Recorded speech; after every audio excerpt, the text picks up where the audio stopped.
আসসালামু আলাইকুম রহমতুল্লাহি বারাকাতু।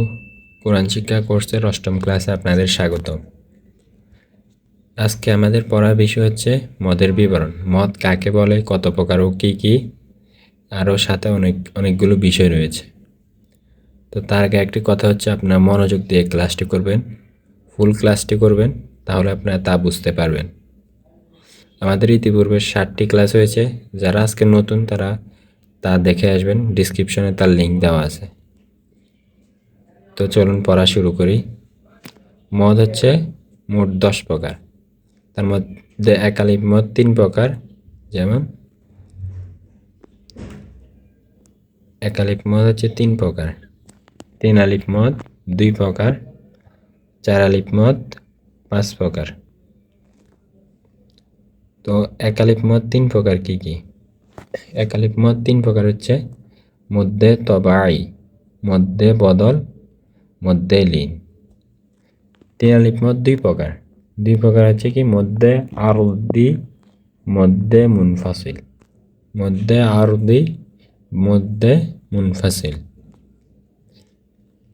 আর 4 আলিফ মদ 5 প্রকার, তা হচ্ছে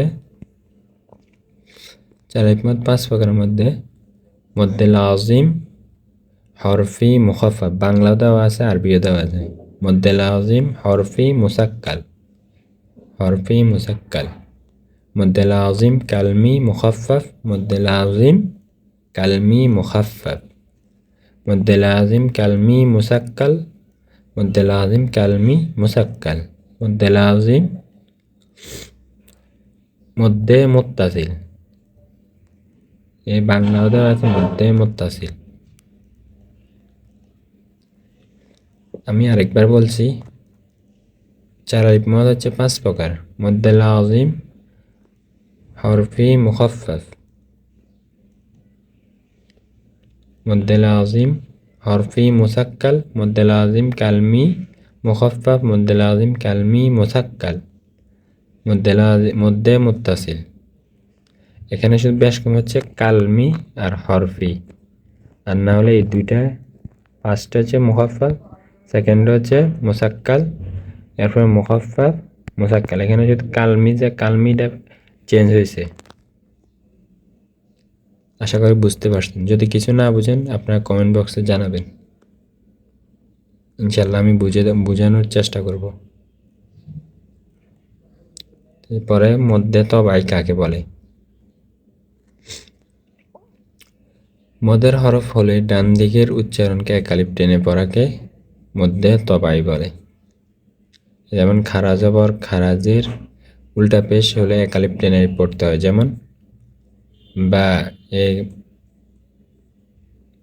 যেমন বা আলিফ, বা, বু, বি, নু, হি, হা। এখানে কিন্তু আলিফ হয়েছে, আলিফের কারণে বলছে মদের হরফ হলে ডান দিকের উচ্চারণকে একালিফ টেনে পড়তে হয়, যেমন নু, হি, হা। এখানে মদের হরফ হয়েছে হামজা। এরপরে হা, হি, হু। খারা জবর, খারাজের উল্টো পেশ হলে একালিফ টেনে পড়তে হয়। যেমন আমরা নিচে উদাহরণ দেওয়া আছে, কুল্লাহা,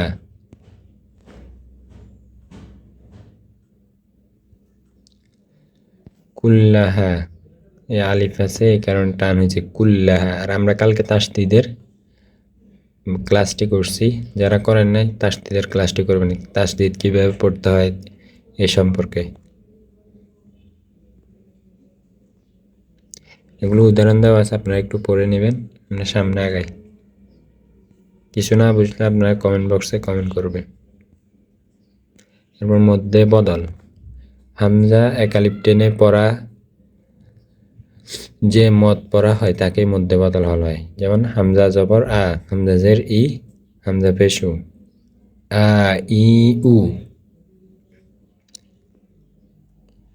আ, ই, উ, আমানা। এখানে কিন্তু টান হবে না, আ হামজা জবর আছে এই জন্য টান হবে। উ মিনা, পেশ আছে এই কারণে উ মিনা, উ। ইমানান, হামজা আলিফ আছে, নানের সাথে আলিফ আছে, ইমানান। এরপর মধ্যে লিনের হরফে বামে হরফে ওয়াকফ হইলে এক আলিফ টেনে পড়তে হয়।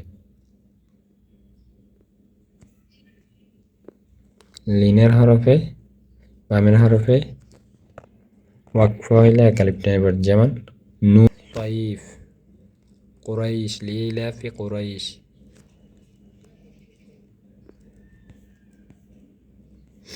এক জবর এক জের এক পেশ দুই জের দুই পেশ খাড়া জের ও উল্টা পেশ ওয়াকফ করলে সাকিন করতে হয়।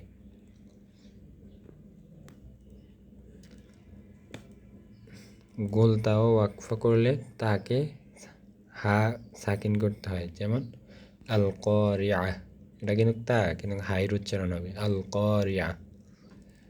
মাল আকবা, এটা তা কিন্তু হাইর উচ্চারণ করতে হয়, সাকিন করতে হয়। মাল করিয়া, ফাক্কু রকবা।